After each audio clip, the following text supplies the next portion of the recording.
నోటి మాట గురించి స్త్రీలందరూ వింటే బాగుంటుంది అని స్త్రీలు ఇద్దరు కోరడం జరిగింది.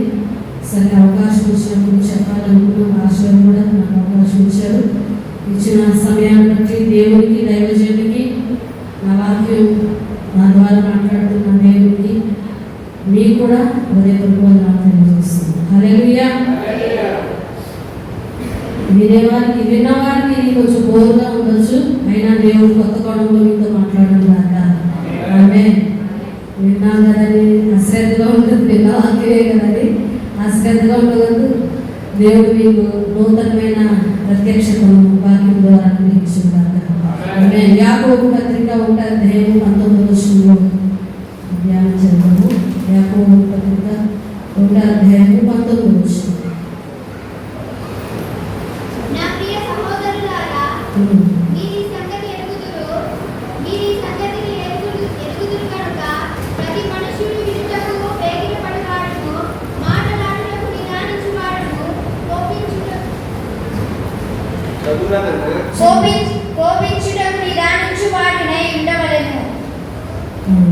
నరుని కోపము ఎందుకనగా నరుని కోపము దేవుని నీతిని నెరవేర్చదు. చాలండి, చిన్న ప్రార్థన. ప్రేమలో తండ్రి, దైవవాచ జీవాలకు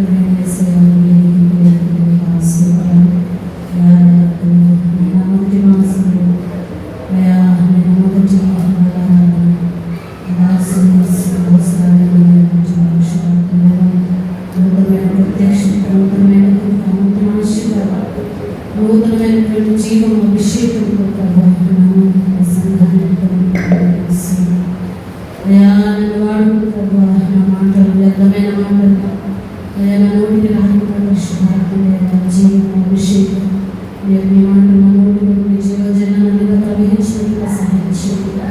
వాక్యం మీ పరిశుద్ధాత్మ సంఘాన్ని వినియోగ చేయాలి. నేను కదైనా మాట్లాడు, నేను కదైనా కనబడమని ప్రార్థన చేస్తాను. ఈ పరిశుద్ధాత్మ వికారానికి ఆధిపత్యానికి నన్ను నాలుకను హృదయాంతరంతో మనసుని సమర్పించారు.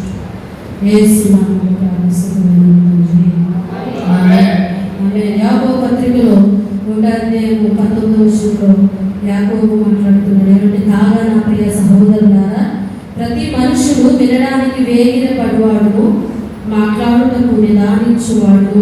ప్రతి మనుషుడు వినడానికి వేగిర పడువాడు, మాట్లాడుటకు నిదానించువాడు, కోపించుటకు నిదానించువాడనై ఉండవలను. ఎందుకనగా నరుని కోపము దేవుని నీతిని నెరవేర్చదు.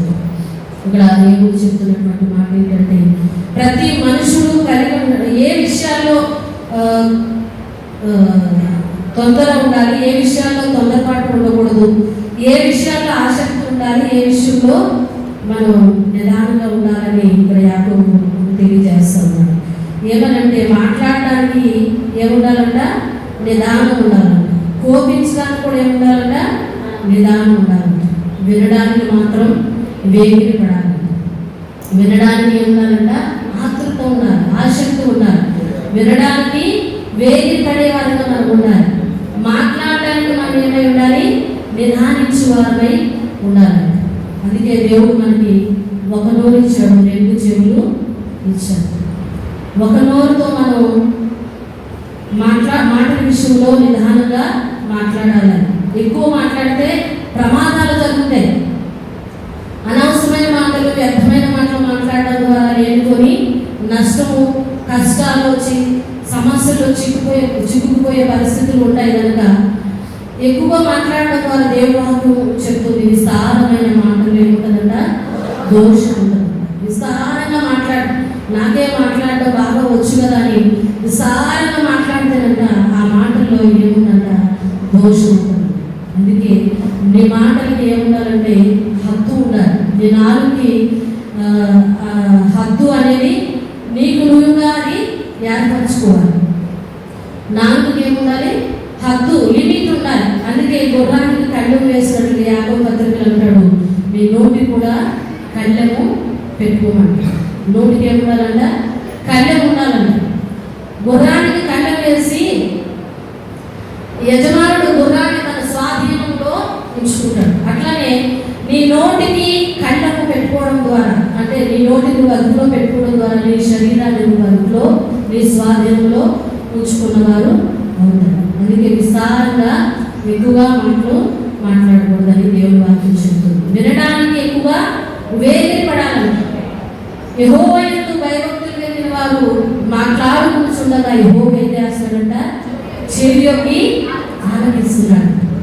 నువ్వు ఎవరైనా సరే, నువ్వు మాట్లాడుతున్నప్పుడు నువ్వు ఎవరితో సంభాషణ చేస్తున్నా, దేవుని బిడ్డలతో మాట్లాడుతున్నా, బయట వారితో మాట్లాడుతున్నా, నువ్వు ఎక్కడ ఎవరితో ఏం మాట్లాడుతున్నా దేవుడు ఏం చేస్తాడంటే ఆయన చెవులు నీ వైపు మొగ్గి ఆలకిస్తున్నాడు. దేవుని బిడ్డగా, రక్షణ పొందినటువంటి బిడ్డగా నువ్వేం మాట్లాడుతున్నావు? నీ మాటల్లో పరిశుద్ధత ఎంత ఉంది? నీ మాటల్లో నీతి న్యాయం ఎంత ఉన్నది? నీ మాటల్లో మేలు ఎంత ఉంది? నీ మాటల్లో ఆశీర్వాదం ఎంత ఉన్నదని దేవుడు ఏం చేస్తానంటే చెవి యొక్కి ఆలకిస్తున్నాడు. మనం ఏం చేస్తామంటే మాట్లాడడానికి దేవుడు ఏం చేయమంటున్నాడు? నిదానించమంటున్నాడు, వినడానికి వేగిరపడమంటున్నాడు. మనం ఏం చేస్తాం? వినడానికి వేగిరపడడం, మాట్లాడడానికి ఎక్కువ ఆసక్తి మనం చూపిస్తాం. ఎప్పుడు నోరు ఎప్పుడెప్పుడు మాట్లాడతామని ఎక్కువగా ఆశపడే స్వభావం ఎవరికి ఉంటుందంటే స్త్రీలకి ఎక్కువ ఉంటుంది. ఎక్కువగా మాట్లాడే స్వభావం ఎవరికి? స్త్రీలు ఎక్కువగా మాట్లాడుతూ ఉంటారు. ఎక్కువగా మాట్లాడాలన్నా కూడా శక్తి, అదొక టాలెంట్, అదొక తలాంతు. మాట్లాడడానికి ఒక ఎకరా భూమి దున్నితే ఎంత శక్తి విడుదలవుతుందో, ఎంత శక్తి ఖర్చు అవుతుందో, ఒక గంట సేపు మాట్లాడాలన్నా అంత శక్తి ఖర్చు అవుతుంది అంటారు. మాట్లాడడం కూడా తేలికని అనుకోవడానికి లేదు. అందుకే మాట్లాడేటప్పుడు నీ శక్తి, వ్యర్థమైన మాటలు మాట్లాడడం ద్వారా నీ శక్తి వృధాగా ఖర్చు అవుతుంది. కనుక నువ్వు మాట్లాడే మాటల్లో జీవం ఉండాలి, అభిషేకం ఉండాలి, ఆశీర్వాదం ఉండాలి, మంచి మాటలై ఉండాలి.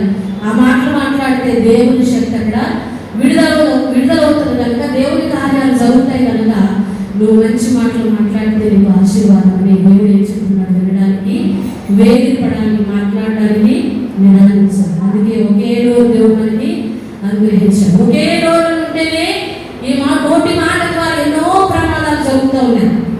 కుటుంబాల్లో సమాధానం ఉండాలన్నా, సంఘంలో సమాధానం ఉండాలన్నా నోటి మాట మీద ఆధారపడి ఉన్నది.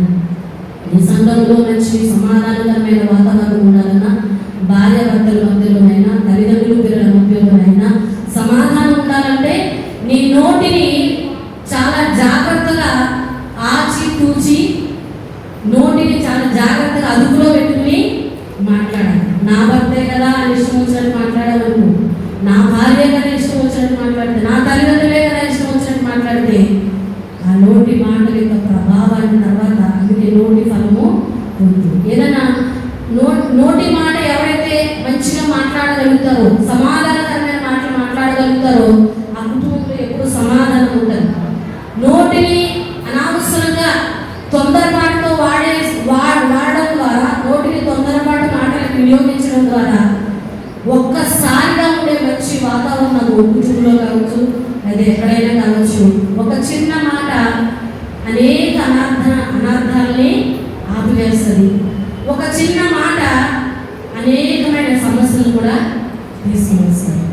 మీరు చాలాసార్లు గమనించుంటారు, మీ ఇంట్లో కావచ్చు, ఇంకెక్కడైనా కావచ్చు, భార్య కావచ్చు, భర్త కావచ్చు, బిడ్డలు కావచ్చు, ఎవరైనా కావచ్చు, నోటి మాటలు నా నోరు నా ఇష్టం అని ఇష్టానుసారంగా మాట్లాడితే ఆ మాటల ద్వారా ఎంతో అసమాధానం, ఎంతో నష్టము, ఎంతో కీడు కలుగుతుందని దేవుడు అందుకే మాట్లాడడానికి ఏముండాలంటున్నాడు? నిదానము, వినడానికి వేగిరపడాలంటున్నాడు. నీ నోటి మాటలు విషయంలో చాలా జాగ్రత్తగా ఉండాలి. ఎందుకు? కీడు నష్టం కలుగుతుంది, అపాయం రావచ్చు, శోధంలో చిక్కుకోవచ్చు, ఇరుకులో ఇబ్బందులో నీ నోటి మాట నిన్ను అనేక మార్లు పడేయచ్చు. అందుకే రోమపత్రిక 12వ అధ్యాయంలో ఒక మాట ఉంది, సులువుగా చిక్కులు పెట్టు పాపంలో నోటి మాట ఒకటి. హల్లెలూయా. సులువుగా చిక్కులు పెట్టారు. అనేక మంది భక్తులు పెద్ద పెద్ద పాపాల్లో పడిపోలేదండి. వ్యభిచారంలోనో లేదా వేరొక పెద్ద పెద్ద ఘోరమైన పాపంలోనో పడిపోలేదు భక్తులు. కానీ నోటి మాట విషయంలో బైబిల్లో కూడా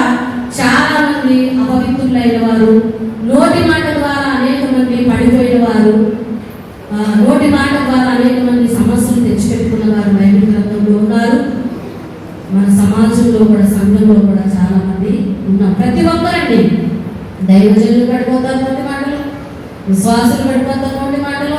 బైబిల్ గ్రంథం కూడా అనేక మంది భక్తులు నోటి మాటలు, ఒక యేసు క్రీస్తు తప్ప, దేవుడైన యేసు ప్రభు తప్ప నోటి మాటలు కంట్రోల్ చేసుకునే ఆ శక్తి సామర్థ్యాన్ని చాలా మంది కలిగి ఉండలేకపోయారు.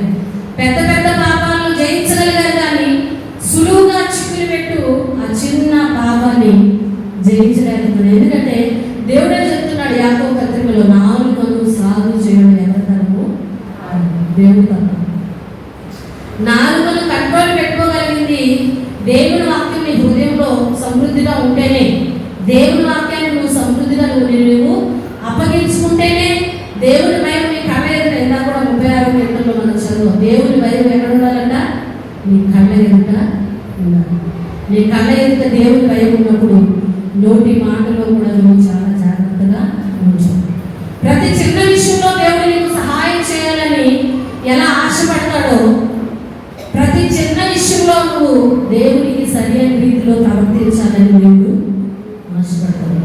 ప్రతి చిన్న విషయంలో దేవుడు సహాయం చేయడానికి, నీకు మేలు చేయడానికి దేవుడు ఇష్టపడే దేవుడే ఉన్నాడు. ప్రతి చిన్న విషయంలో కూడా ఏ లోపం లేని విధంగా దేవుని ఎదుట సంపూర్ణమైన మాన్యమైన భక్తిని కలిగి ఉండాలని దేవుడు ఇష్టపడుతున్నాడు.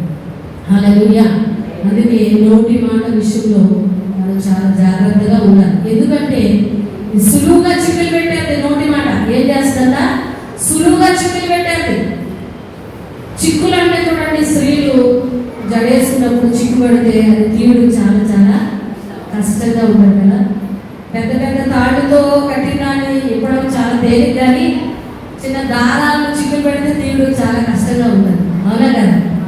చిన్న చిన్న దారాలన్నీ చాలా అల్పమైనవే, కానీ అది చిక్కు పెడితే తీయడం చాలా టైం పట్టేస్తుంది, చాలా కష్టంగా ఉంటుంది. అలాగే పెద్ద పెద్ద వాటిని మనం చేయించగలుగుతాము, కానీ ఈ చిన్న నోటి మాట ద్వారా పడిపోయిన భక్తులు చాలా మంది ఉన్నారు. హల్లెలూయా. అందుకే సులువుగా చిక్కులు పెట్టు, ప్రతి పాపమును ప్రతి భారాన్ని ఏం చేయాలంట? విడిచిపెట్టాలి. నీ నోటి మాట ఏం చేస్తుంది? సులువుగా చిక్కులు పెట్టాలి. నీకన్నా చిక్కులు పెడుతుంది, లేదా నీ పక్కన వారికన్నా చిక్కులు పెడుతుంది, నీ సమాధానాన్ని దొంగిలించేస్తుంది. భారాన్ని, అనవసరమైన భారం నీ హృదయంలో మోయినట్లుగా చేస్తుంది. ఎప్పుడైనా మనం ఒకసారి గమనించండి, ఎప్పుడైనా ఒక కాని మాట మనం దేవునికి భయపడుతున్నప్పుడు కాని మాట మన మీద పలికామనుకోండి, మనకి నెమ్మది ఉంటుందా? నెమ్మది ఉండదు. మనసాక్షి గర్దిస్తూ ఉంటుంది. నీ హృదయం నేరారోపణ, మనసాక్షి నేరారోపణ చేస్తూ ఉంటుంది. అది ఏమవుతుందంటే, అది దేవుడు గర్దిస్తున్నా కానీ దాన్ని విడిచిపెట్టకపోకుండా నన్ను అన్నారు, నన్ను చేశారని ఆ భారాన్ని మోస్తూ ఉంటే, ప్రతి భారాన్ని ఆ భారం ఏం చేస్తుందంటే, భారం ఏం చేస్తుంది? మనిషిని క్రింద అణిచేస్తూ ఉంటుంది. పైకి ఎదగకుండా ప్రతి భారం సులువుగా చిక్కులు పెట్టి పాపం ఏం చేస్తుందంటే, నువ్వు అభివృద్ధి చెందకుండా, ఆశీర్వదించబడకుండా, మేలు పొందకుండా భారం వేసుకున్న వ్యక్తి ఫ్రీగా నడవగలుగుతాడా? బరువుగా ఉండే వ్యక్తి, భారంతో ఉండే మనిషి పరిగెత్తగలుగుతాడా? ఎదగలుగుతాడా? మెట్లెక్కగలుగుతాడా? ఉన్నతమైన స్థానానికి అతను వెళ్ళలేడు. నువ్వు ఈ అర్థమైన భారాలన్నీ హృదయంలో మోయడం ద్వారా, నీ మనస్సుతో మోయడం ద్వారా, నీ నోటితో పలికి తెచ్చుకోవడం ద్వారా ఆ భారాలన్నీ ఏం చేస్తాయంటే నిన్ను అణిచేస్తాయి. దేవుల్లో ఎదగకుండా, ఆశీర్వాదపడకుండా, దేవుని స్వరాన్ని వినకుండా ఆ భారం ఏం చేస్తుందంటే దించేస్తూ ఉంటారు, కిందకి అణిచేస్తూ ఉంటారు. చూడండి, ఆత్మీయ జీవితంలో మనం ఎక్కడున్నాము? ఆత్మీయ ప్రయాణంలో ఉన్నాం. ప్రయాణం చేసే వ్యక్తి పెద్ద బియ్యం బస్తాలు వేసుకుని, ఎక్కడ ఈట్ మీద పెద్ద పెద్ద బియ్యం బస్తాలు వేసుకుని బస్సు ఎక్కడానికో, ట్రైన్ ఎక్కడానికో వెళ్తున్నాడు అనుకోండి, ఆ ట్రైన్ ఉంటుందా? ఉండదు, వెళ్ళిపోతుంది. నువ్వు భారం వేసుకుంటే ఏమవుతావు? ఎక్కలేవు. ట్రైన్ ఎక్కడ? బస్సు అయితే ఆపుతుంది కొన్నిసార్లు. ట్రైన్ అయితే నువ్వు బియ్యం బస్తానో లేకపోతే పెద్ద మూటలో వేసుకుని వెళ్తే నువ్వు వెళ్ళేదా, నువ్వు భారం వేసుకున్నావు కదని అక్కడే ఉండదు. నువ్వు ఆ భారాలు వేసుకుంటే తేలిగ్గా వెళ్ళడం ద్వారా నువ్వు టయానికి ట్రైన్ ఎక్కగలుగుతావు. హల్లెలూయా. దేవునికి మహిమ కలుగునుగా. ఇది నేను అనుభవపూర్వకంగా చెప్తున్నాను. ఎందుకంటే మా ఊరు నుండి వచ్చినప్పుడు, మా ఊరు వెళ్తాం కదా, మా ఊరు నుండి వచ్చినప్పుడు మా ఊళ్ళో అక్కడ పనసకాయలు దొరకవు కదా, మీకు పనసపండు తీసుకెళ్ళమని ఒకసారి పనసపండు ఇచ్చారు. ఆ పనసపండు అందరూ తలో ఒకరి దగ్గర ఒక్కొక్కరి దగ్గర ఒక బ్యాగ్ ఉంది. నా దగ్గర పనసపండు ఉంది. ఇది చాలా బరువుగా ఉంది. ట్రైన్ మేము ఎక్కేది ట్రైన్. ఈ ట్రైన్ ఎక్కాలంటే ట్రైన్ కొన్ని నిమిషాలు, అక్కడ గంటన్నర కూడా ఉండదు. ట్రైన్ నిమిషాలు మాత్రమే అక్కడ ఉండదు. ఆ ట్రైన్ ఎక్కాలంటే పరిగెత్తుకుంటే పనసపండు మోసం పరిగెత్తుతున్నారు. అది మొదలుకుని ఆ బరువుతో పరిగెత్తేటప్పుడు అది మొదలుకుని మా అమ్మతో చెప్పిన, అమ్మా మాకు డబ్బులుంటే చాలు, ప్రజలు అన్నీ దొరుకుతాయి, మాకు ఏ పనసపండు వద్దు, మామిడి పండు వద్దు, మేము భారాలు వేసుకుని ట్రైన్లో మేము ఎక్కలేకపోతున్నామని అప్పుడు తీసుకురావట్లేదు, వాళ్ళు ఇవ్వట్లేదు. హల్లెలూయా. అప్పుడు దేవుడు నాకు ఆత్మీయ పాఠం ఏం నేర్పడంటే, వ్యర్థమైన భారాలు మోసేవారు మాటల ద్వారా, నీ క్రియల ద్వారా ఇతరులు ఏదో అన్నారని నీ మనసు వ్యర్థంగా ఆలోచన చేయడం, వ్యర్థమైన మాటలు పలకడం వారి వ్యర్థమైన భారాలు మోసేవారు ఆత్మీయ జీవితంలో అభివృద్ధి పొందలేరు, ఆత్మీయ జీవితంలో ఆశీర్వదించబడలేరు. ఎందుకంటే వ్యర్థమైన నువ్వు మోయాల్సిన ఇంటికి తేలిగ్గా ఉండేవాడు. ఎంత సామాన్ కావాలో, ఎంత నీకు లగేజ్ కావాలో, ప్రయాణం అంత లగేజ్ పట్టుకెళ్తే సులువుగా సునాయాసంగా ట్రైన్ ఎక్కగలుగుతాం. హల్లెలూయా. దేవునికి మహిమ కలుగును గాక. ఆత్మీయ జీవితంలో కూడా అంతే. నీకు ఎంత భారం కావాలో, ఆత్మీయ జీవితానికి ఏది కావాలో అది మాత్రమే నువ్వు మోయాలి. దేవుని భారం మాత్రమే మోయాలి. దేవుడికి సంబంధించే మోయాలి. నీకు మేలుకరమైనదే మోయాలి. అనవసరమైన భారాలు నీ నెత్తినానికి తల మీద, నీ కుటుంబం మీద పెట్టుకుంటే ఆత్మీయ జీవితంలో అభివృద్ధి చెందలేవు, ఆశీర్వదింపబడలేవు. హల్లెలూయా. దేవునికి మహిమ కలుగును గాక. అందుకే ప్రతి భారము సులువుగా చిక్కులు పెట్టి ప్రతి పాపాన్ని ఏం చేయాలంట? విడిచిపెట్టాలంట. పాపం ఏం చేస్తే సులువుగా చిక్కులు పెట్టాలి. నోరు ఏం చేస్తే సులువుగా చిక్కులు పెట్టేస్తే. అప్పుడు వరకు ఎంతో సమాధానం ఉంటుంది. ఒక చిన్న మాట ఏం చేస్తుందంటే పెద్ద గందరగోళాన్ని తీసుకుని వస్తుంది. ఒక చిన్న అంతవరకు ఎంతో సమాధానంగా ఉండొచ్చు. ఒక కాని మాట మాట్లాడటం ద్వారా, ఒక వ్యర్థమైన మాట మాట్లాడటం ద్వారా, ఒక అపవిత్రమైన మాట మాట్లాడటం ద్వారా అంతవరకు ఉన్న ప్రశాంతకరమైన వాతావరణం ఏమవుతుందంటే అల్లకల్లోలంగా మారిపోయే అవకాశము ఉన్నది. ఒక చిన్న నోటి మాట. హల్లెలూయా. హల్లెలూయా. ఇక నేను చెప్పే మాట ఏంటంటే, దేవుడు ఎందుకు మాట్లాడడానికి నిదానించమంటున్నాడంటే, నీ సొంత నా భార్యే కదా, నా భర్తే కదా, నా బిడ్డలే కదా అని నువ్వు వ్యర్థంగా మాట్లాడటం ద్వారా దేవుడు చెప్తున్నాడు, ప్రతి వ్యర్థమైన మాటకు విమర్శ దేవుడు ఏమున్నదంట చెప్పండి, లెక్క ఒప్ప చెప్పవలసి ఉన్నది. హల్లెలూయా. దేవునికి మహిమ కలుగును గాక. పోయినసారి కూడా మెసేజ్లో క్రియల విషయంలో జీతం ఉన్నది, ప్రతి వానికి వాని క్రియలు చొప్పున ఏమున్నదంట జీతం ఉన్నది, లెక్క అప్ప చెప్పవలసి ఉన్నది. కనుక ప్రతి వాడు క్రియల విషయంలో జాగ్రత్తగా ఉండాలని ఉన్నది. ఇక్కడ మాటల విషయంలో కూడా దేవుడికి ఏం చెప్పాలంటే విమర్శ చెప్పనా, లెక్క అప్ప చెప్పాలంట. నా భార్య కదా అని మాట్లాడితే ఓన్లే నా భర్తే కదా, ఆయన కోపం ఎక్కువలే అంటే భార్య సర్దుకోవచ్చు, లేకపోతే నీ భర్త సర్దుకోవచ్చు. కానీ దేవుడు ఊరుకోడు. దేవుడు ఏం చేస్తాడంట, లెక్క. దేవుడికి ఏం చెప్పాలి, లెక్క చెప్పాలంట. లెక్క చెప్పడానికి రెడీగా ఉన్నారు? మరి రెడీగా ఉన్నారా? హల్లెలూయా. దేవుడికి మహిమ కలుగును గాక. నోటి మాట ద్వారా అంటే చెప్పే నేను ఏదో నాలుగు మీద నేను జయించేసానని కాదు, మేము నేర్చుకుంటూ మీకు నేర్పిస్తున్నాం. హల్లెలూయా. మేము మమ్మల్ని మేము దేవుని విషయంలో, సంపూర్ణత విషయంలో మమ్మల్ని మేము కట్టుకుంటూ మీరు కూడా కట్టబడాలని మీకు ఎంకరేజ్ చేస్తుంది. హల్లెలూయా. నోటి మాట విషయంలో అందరూ పడిపోయిన వాళ్ళే, భక్తులే, అభిషక్తులే, దేవునికి హృదయానుసారులే, దేవుని ఎంతగానో ప్రేమించిన వారే, సేవించిన వారే. కానీ నోటి మాట విషయంలో మాత్రం తొందరపాటుగా మాట్లాడేస్తాం. నోటి మాట విషయంలో దేవుడు ఏమంటున్నాడు, నిదానంగా. ఎందుకంటే లెక్క అప్పు చెప్పాలి. ఇష్టం వచ్చినట్టుగా వ్యర్థమైన మాటలు మాట్లాడకూడదు, అపవిత్రమైన మాటలు మాట్లాడకూడదు, బూతులు నోటి మాట ద్వారా ఎన్ని పాపాలు చేయొచ్చండి. నోటి మాట ద్వారా రకరకాల పాపాలు చేయొచ్చు. అందుకే యాకోబు పత్రికలో 3వ అధ్యాయంలోనే ఉంది ఏంటంటే నాలుక పాప ప్రపంచం అంట. హల్లెలూయా. నీ దేహంలో ఉన్న పాప ప్రపంచము, నీ పాప ప్రపంచం అంతా ఎక్కడ ఉన్నదంటే ఎక్కడుంది? నాలుకలో ఉన్నదంట.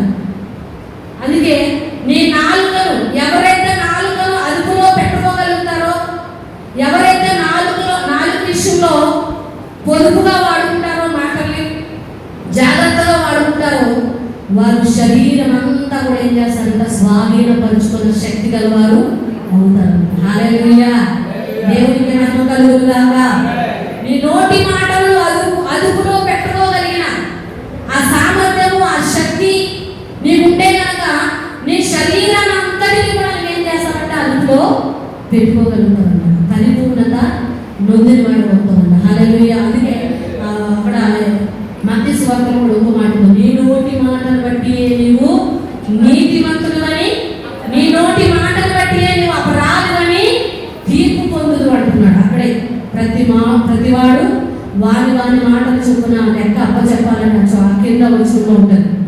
మనం లెక్క అప్పచెప్పాలని నీ భార్యతో భర్తతో మాట్లాడేటప్పుడైనా, నీ సంఘస్థులతో మాట్లాడేటప్పుడైనా, వాళ్ళ దేవుని బిడ్డలు యేసయ్య శరీరం నీ ఇష్టం వచ్చినట్టుగా నా సంఘస్థులే కదా, నా ఆత్మీయులే కదా, కొన్నిసార్లు చదువుగా ఉండడం ద్వారా, కొన్నిసార్లు దగ్గరగా ఉండడం ద్వారా, నా దైవజనులే కదా, మా సహోదరి కదా అని వ్యర్థంగా మాట్లాడితే కనుక అనర్థాలు తప్పవు. కీడు నష్టము చాలాసార్లు అనుభవించాల్సి వస్తుంది. కనుక నోటి మాట విషయంలో చాలా జాగ్రత్తగా ఉండాలని దేవుడు మనల్ని హెచ్చరిస్తుంది. లెక్క చెప్పాలి. నోటి మాట విషయం ఏమన్నా లెక్క ఉంది. నీ క్రియలకు లెక్క ఉంది. నువ్వు చేసే పనులన్నిటికీ కూడా లెక్క ఉంది. ఈ భూమి మీద నువ్వు జరిగించే ప్రతిదానికి కూడా లెక్క ఉంది, జీతం ఉంది. అలాగే నోటి మాట కూడా లెక్క ఉంది. హల్లెలూయా. దేవునికి మహిమ కలుగునుగాక. మరి మంచి జీవితాన్ని మనం మంచి మాటలు మాట్లాడితే ఏమవుతుందంటే దేవుడు పనిచేస్తాడు.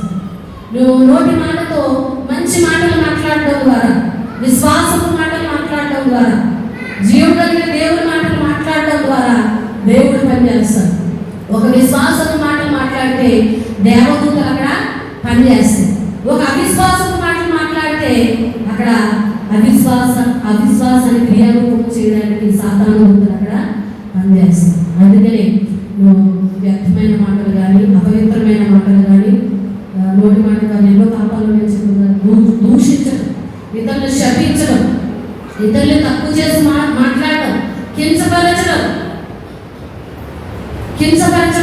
తక్కువ చేసి మాట్లాడడం, దూషించడం, శపించడం, తిట్టడం, ఇవన్నీ కూడా నోటి మాటతో చేసేటువంటి పాపాలు. నోటి మాటతో ఎన్ని రకాలైన పాపాలు చేస్తున్నావు యాకోబు పత్రికలో అక్కడ రాయించారు. హల్లెలూయా. నోటి మాటతో నువ్వు దీవించవచ్చు, నోటి మాటతో నువ్వు శపించవచ్చు, నోటి మాటతో నువ్వు ఆశీర్వదించవచ్చు, నోటి మాటతో నువ్వు సమాధానం కలుగజేయచ్చు, ఆ సమాధానాన్ని కూడా కలుగజేయచ్చు. నోటి మాటతో కుటుంబాన్ని కట్టవచ్చు, నోటి మాటతో కుటుంబాన్ని కూల్చేయచ్చు. గుండాలు కొంతమంది చెప్తారు కదా, లేనిపోని అనర్థాలు అపార్థాలు చెప్పినప్పుడు కూలిపోయిన కుటుంబాలు లేవా? ఉన్నాయా? లేవండి, ఉన్నాయి. అపార్థాలు, అపోహాలు, ఆ మాటలు వినడం ద్వారా ఎంతో అసమాధానం అనుభవిస్తున్న కుటుంబాలు లేవా? చెప్పుడు మాటలు వినడం ద్వారా, చెప్పుడు మాటలు శరీరానికి ఆరాధించడం ద్వారా భార్య భర్తల మధ్యలో అసమాధానం, పిల్లల మధ్యలో అసమాధానం ఎంతో మంది జీవితాల్లో మనము చూస్తాం. అందుకే చెప్పుడు మాటలు కానీ ఇతరులు కావాలని కొంతమంది ఏం చేస్తారంటే కుటుంబాన్ని పాడు చేయడానికి, అసమాధానాన్ని రేకెత్తించడానికి, అసమాధానాన్ని కలుగజేయడానికి, భర్త మీద భార్యకి, భార్య మీద భర్తకి, అత్త మీద కోడలికి, కోడల మీద అత్తకి, విశ్వాసులకు ఒకరికి కొన్నిసార్లు సైతాన్ని ఏం చేస్తుందంటే బయట వారి ద్వారా పనిచేయదు, విశ్వాసంలోనే పనిచేస్తూ ఉంటుంది. ఎందుకంటే బయట వారిని మీకు ఏముండదు, సహవాసం ఉండదు, సమానం ఉండదు. కనుక విశ్వాసులు వాడుకునే సైతాన్ని నోటి మాట ద్వారా అసమాధానం కలుగజేస్తూ ఉంటుంది సంఘంలో. విశ్వాసం ద్వారానే అసమాధానం ఎంతో నష్టాన్ని, కీడును తెచ్చిపెడతాడు. సమాధానపరచువారు దేవుని కుమారుడు. నువ్వు సమాధానపరిచే ఆత్మను కలిగి సమాధానపు పరచు నోటి మాటను కలిగి ఉంటే నువ్వు ఎవరి కుమారుడు అంట? దేవుని కుమారుడు. హల్లెలూయా. నువ్వెక్కడ అడుగు పెడితే అక్కడ సమాధానం పనిచేయాలి. నువ్వెక్కడ అడుగు పెడితే అక్కడ ఆ సమాధానంలో ఉన్న వాళ్ళు సమాధానం పరచబడాలి. కలవరాలతో ఉంటే ఆ సమాధానం వచ్చేయాలి అక్కడ. నీ నోటి మాట నువ్వు అడుగు పెట్టే ప్రతి స్థలంలో. అంతేగాని నువ్వు ఎక్కడ అడుగు పెడితే అక్కడ గలిబిలి గందరగోళం అయిపోవడం, అసమాధానం, కొట్లాట్లు ఇవన్నీ వచ్చాయంటే నీలో ఏం పని చేస్తున్నాడని సైతాను పని చేస్తుంది. హల్లెలూయా. దేవునికి మహిమ కలుగును గాక. నోటి మాటను మీరు ఎలా వాడుతున్నారనేది, మనం ఎలా వాడుతున్నాం అనేది ప్రతిరోజు నీ సొంత అయిన వారే కావచ్చు, సన్నిహితులే కావచ్చు, నీ తోటి విశ్వాసులే కావచ్చు, నీ రక్త సంబంధులే కావచ్చు, నీ దైవజనులే కావచ్చు, నీ తల్లిదండ్రులే కావచ్చు, ఎవరైనా కావచ్చు, నీ నోటి మాటలో చాలా జాగ్రత్తగా నువ్వు ఉండాలి. నోటిని చాలా జాగ్రత్తగా నువ్వు పొదుపులో వాడాలి. హల్లెలూయా. దేవునికి మహిమ కలుగును గాక. అయిన వారే కదా నేను మాట్లాడితే వాడు ఊరుకోవచ్చేమో కానీ దేవుడు మాత్రం ఊరుకోడు. దేవునికి లెక్క అప్పచెప్పాలి. దేవునికి లెక్క అప్పచెప్ప వచ్చినప్పుడు మనం దేవుని ఒక విమర్శ తెలుగులో తీర్పులో మనము దోషులుగా ఉండనే ఉండదు. హల్లెలూయా. దేవునికి మహిమ కలుగును గాక. అంటే ఈ నోటి మాట ఎప్పుడు జీవాన్ని పలకాలి, రుచికరమైన దేవుని మాటలు పలకాలి, సమాధానపు మాటలు మాట్లాడాలి. నీ నోటిలో ఏముంది? నీ నోటిలో ఏమున్నదండి? జీవం ఉన్నది. నీ నోటిలో జీవం ఉంది. దేవుడు అంటే నాలుకలో ఏముందంట? జీవము మరణము ఎవరి వశమంట? నాలుక వశము. నువ్వు చాలా జాగ్రత్తగా వాడకపోయావనుకో మరణం పనిచేస్తుంది. జాగ్రత్తగా వాడితే పనిచేస్తుంది, జీవము పనిచేస్తుంది. హల్లెలూయా. ఆశీర్వాదం పనిచేస్తుంది. నీకు ఆశీర్వాదం కావాలన్నా, జీవము కావాలన్నా, శాపం కావాలన్నా, మరణం కావాలన్నా ఎవరి నోట్లో పెట్టాడు దేవుడు? నీ నోట్లోనే ఉన్నది. నా నోట్లోనే దేవుడు ఉంచాడు. హల్లెలూయా. అందుకే అన్యులు సైతం, దేవుని నమ్మని వారు సైతం అంటారు, ఏదైనా పని తలపెట్టినప్పుడు లేదా ఎక్కడైనా వెళ్తున్నప్పుడు ఏదైనా కొంచెం శాపగ్రస్తమైన మాట ఏదైనా కాని మాట మాట్లాడితే వాళ్ళు అంటారు, ఏమంటారు? వాళ్ళు అపశకునం మాటలు మాట్లాడగలుగుతారు. ఏమంటారు? అపశకునం మాటలు మాట్లాడు. వాళ్ళు ప్రభువు నమ్మకపోయిన వాళ్ళు తెలుసు ఏమని? నోటి మాటలు శక్తి నరిగే బదులుంటారు. ఆమె నోట్లో పెట్టారు, ఆమె నోట్లో పెట్టాలి అయిపోతాం. ఆమె నోట్లో ఎవరి నోట్లో పెట్టినా ఆ నోట్లో మాత్రం పెట్టకుండా. ఎందుకంటే కొన్ని మాటలు కొంతమంది దేవుడు నమ్మకపోయినా వారు కొన్ని మాటలు మాట్లాడితే జరుగుతాయని వాళ్ళ విశ్వాసంతో పలికేస్తూ ఉంటారు. వాళ్ళకి ఇష్టమైన వారికి మంచి పలుకుతారు, ఇష్టం లేని వారికి చెడు పలుకుతారు. అలా పలకడం ద్వారా ఎన్నో చూసి అమ్మ ఆమె నోటిలో నోరు పెట్టొద్దండి, అపశకునపు మాటలు మాట్లాడవద్దండి అంటూ ఉంటారు. అందుకే మరి ఒక అన్యుల మాటల్లోనే ఒక అన్యుల మాటల్లోనే శక్తి ఉన్నదని, ఆ మాటలే క్రియ చేస్తాయని, కార్యాలు చేస్తాయని అన్యుల విశ్వాసం ఉంచితే జీవములో దేవుని బిడ్డవైన నీ నోటిలో శక్తి ఉందని ఎప్పుడైనా గ్రహించావా? నీ నోటిలో కూడా దేవుడు ఉంచాడు, జీవాన్ని ఉంచాడు, శక్తి ఉంచాడు, అభిషేకం ఉంచాడు. హల్లెలూయా. దేవునికి మహిమ కలుగును గాక. నీ నోటిని దేవుని కొరకు వాడాలి, మంచి కొరకు వాడాలి, ఆశీర్వాదం కొరకు వాడాలి, దీవెన కొరకు వాడాలి. ఎప్పుడు ఆశీర్వదించు.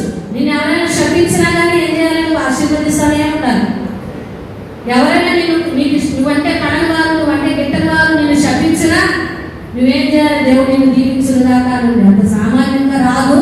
అయినా విశ్వాసం పలకండి. ఆమేన్. హల్లెలూయా. ఎందుకంటే ఆ ఆశీర్వాదపు మాట తిరిగి ఎవరికి వచ్చేస్తే నీ మీదకి వచ్చేస్తుంది. హల్లెలూయా. నువ్వేది మాట్లాడుతావో నీకు జరుగుతుంది. నువ్వు ఆశీర్వదిస్తే ఆశీర్వాదం నీకు తిరిగి వస్తుంది. నువ్వు వ్యర్థమైన మాటలు మాట్లాడితే అది శపిస్తే ఆ శాపాలు మనకే తిరిగి వస్తాయి. కనుక నీ శత్రువులు సహితం, నువ్వంటే కాని వారు సహితం, ఇష్టం లేని వారు సహితం నిన్ను శపించినప్పుడు, నిన్ను విమర్శించినప్పుడు, దూషించినప్పుడు నువ్వు వారిని దీవించు. హల్లెలూయా. దేవునికి మహిమ కలుగును గాక. నువ్వు దీవించడం ద్వారా వారికి ఎవరు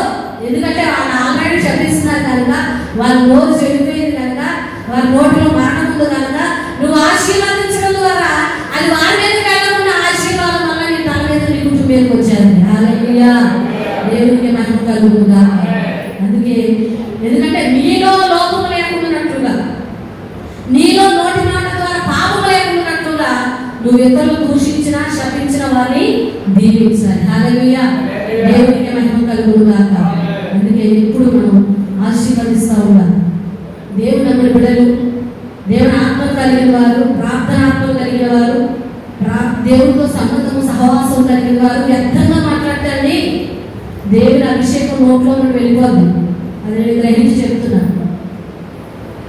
వ్యర్థమైన మాటలు, ఇతరుల గురించిన బలహీనతలు, కోపంలో బూతులు మాట్లాడేయడం, ఇతరుల గురించి పదే పదే పదే పదే ఇతరుల బలహీనతలు ఎత్తి మాట్లాడుకోవడం, ఆయన గురించి ఈయన గురించి, ఆయన గురించి ఈయన గురించి, ఆయన బలహీనతలు ఇది, ఆయన ఇది, ఆయన స్వభావం ఇది.